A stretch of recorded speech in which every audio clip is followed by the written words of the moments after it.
The Tell-Tale Heart by Edgar Allan Poe. True, nervous, very, very dreadfully nervous I had been and am, but why will you say that I am mad? The disease had sharpened my senses, not destroyed, not dulled them. Above all was the sense of hearing acute. I heard all things in the heaven and in the earth. I heard many things in hell.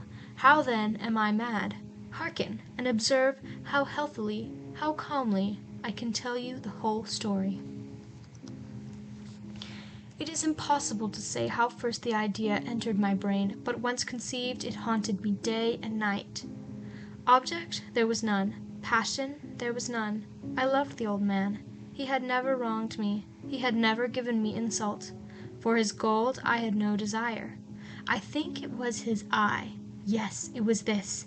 He had the eye of a vulture, a pale blue eye with a film over it. Whenever it fell upon me, my blood ran cold, and so by degrees, very gradually, I made up my mind to take the life of the old man, and thus rid myself of the eye forever.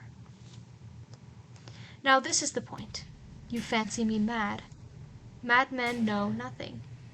But you should have seen me. You should have seen how wisely I proceeded, with what caution, with what foresight, with what dissimulation I went to work. I was never kinder to the old man than during the whole week before I killed him. And every night, about midnight, I turned the latch of his door and opened it, oh, so gently. And then, when I had made an opening sufficient for my head, I put in a dark lantern, all closed, that no light shone out, and then I thrust in my head. Oh, you would have laughed to see how cunningly I thrust it in. I moved it slowly, very, very slowly, so that I might not disturb the old man's sleep. It took me an hour to place my whole head within the opening, so far that I could see him as he lay upon his bed. Ha! Would a madman have been so wise as this? And then, when my head was well in the room, I undid the lantern cautiously, oh, so cautiously, for the hinges creaked. I undid it just so much that a single thin ray fell upon the vulture eye. And this I did for 7 long nights, every night, just at midnight, but I found the eye always closed, and so it was impossible to do the work, for it was not the old man who vexed me, but his evil eye. And every morning, when the day broke, I went boldly into the chamber, and spoke courageously to him, calling him by name in a hearty tone, and inquiring how he has passed the night. So you see he would have been a very profound old man indeed, to suspect that every night, just at 12, I looked in upon him while he slept. Upon the 8th night, I was more than usually cautious in opening the door. A watch's minute hand moves more quickly than did mine. Never before that night had I felt the extent of my own powers, of my sagacity. I could scarcely contain my feelings of triumph. To think that there I was, opening the door little by little, and he not even to dream of my secret deeds or thoughts. I fairly chuckled at that idea, and perhaps he heard me, for he moved on the bed suddenly, as if startled. Now, you may think that I drew back, but no. His room was as black as pitch with a thick darkness, for the shutters were close fastened through fear of robbers, and so I knew that he would not see the opening of the door, and I kept pushing it on steadily. I had my head in and was about to open the lantern when my thumb slipped upon the tin fastening, and the old man sprang up in bed, crying out, "Who's there?" I kept quite still and said nothing.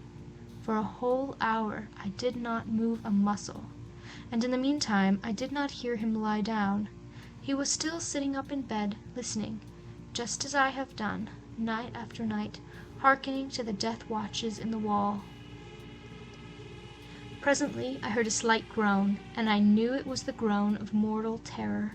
It was not the groan of pain or of grief.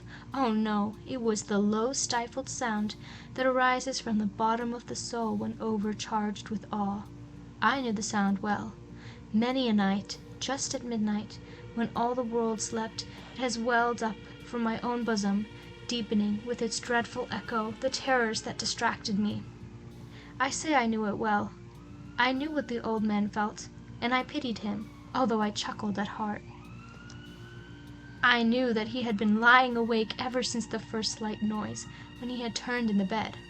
His fears had been ever since growing upon him.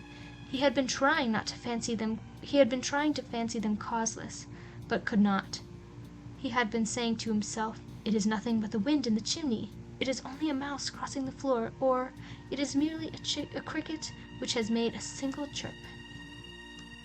Yes, he had been trying to comfort himself with all these suppositions, but he had found it all in vain because death, in approaching him, had stalked with his black shadow before him and enveloped the victim. And it was the mournful influence of the unperceived shadow that caused him to feel, although he neither saw nor heard, to feel the presence of my head within the room. When I had waited a long time, very patiently, without hearing him lie down, I resolved to open a very, very little crevice in the lantern.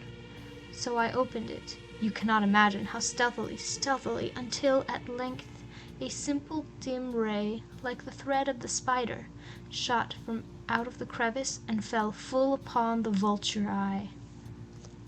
It was open, wide open, and I grew furious as I gazed upon it. I saw it with perfect distinctness, all a dull blue, with a hideous veil over it that chilled the very marrow in my bones, but I could see nothing else of the old man's face or person, for I had directed the ray, as if by instinct, precisely upon the damned spot.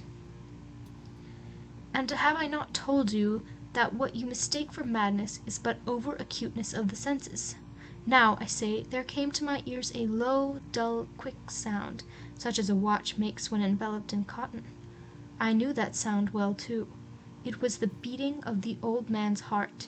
It increased my fury, as the beating of the drum stimulates the soldier into courage. But even yet I refrained and kept still. I scarcely breathed. I held the lantern motionless. I tried how steadily I could maintain the ray upon the eye. Meantime, the hellish tattoo of the heart increased. It grew quicker and louder every instant. The old man's terror must have been extreme. It grew louder, I say, louder every moment. Do you mark me well? I have told you that I am nervous. So I am. And now, at the dead hour of the night, amid the dreadful silence of that old house, so strange a noise as this excited me to uncontrollable terror. Yet for some minutes longer I refrained and stood still. But the beating grew louder. I thought the heart must burst, and now a new anxiety seized me. The sound would be heard by a neighbor. The old man's hour had come. With a loud yell, I threw open the lantern and leaped into the room. He shrieked once only. In an instant I dragged him to the floor and pulled the heavy bed over him. I then smiled gaily to find the deed so far done. But for many minutes the heart beat on with a muffled sound. This, however, did not vex me. It would not be heard through the wall. At length it ceased. The old man was dead. I removed the bed and examined the corpse. Yes, he was stone dead. I placed my hand upon the heart and held it there for many minutes. There was no pulsation. He was stone dead. His Eve would trouble me no more. If you still think me mad, you will think so no longer when I describe the wise precautions I took for the concealment of the body. The night waned, and I worked hastily, but in silence. First of all, I dismembered the corpse. I cut off the head and the arms and the legs.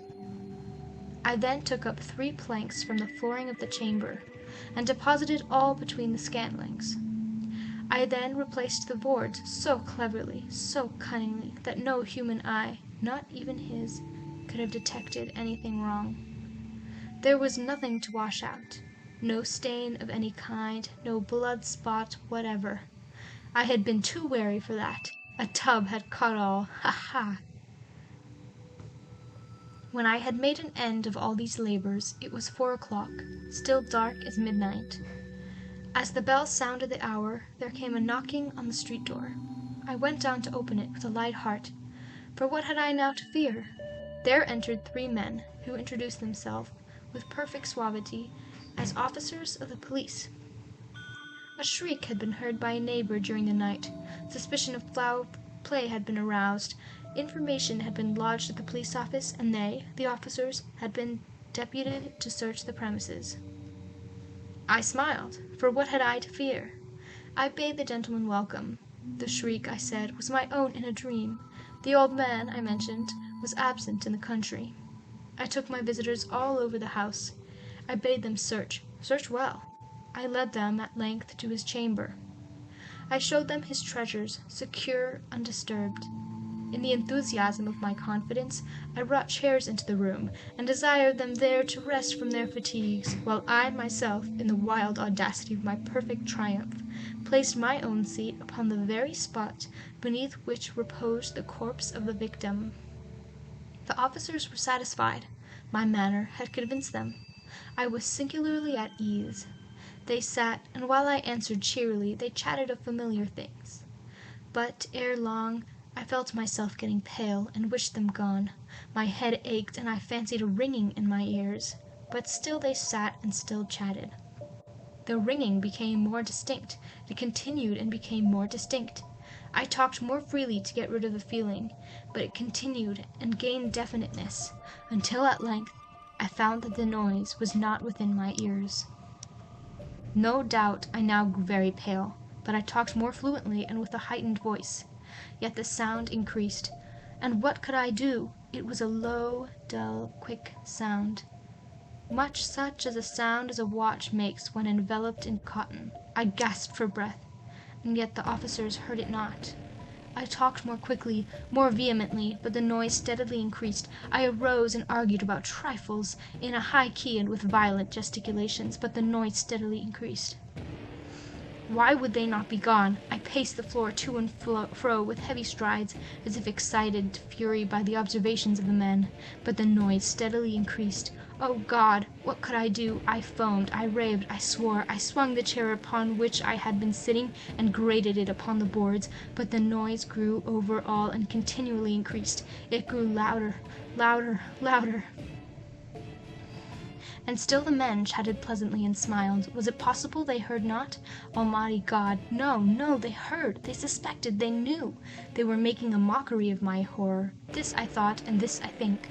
But anything was better than this agony. Anything was more tolerable than this derision. I could bear those hypocritical smiles no longer. I felt that I must scream or die, and now, again, hark!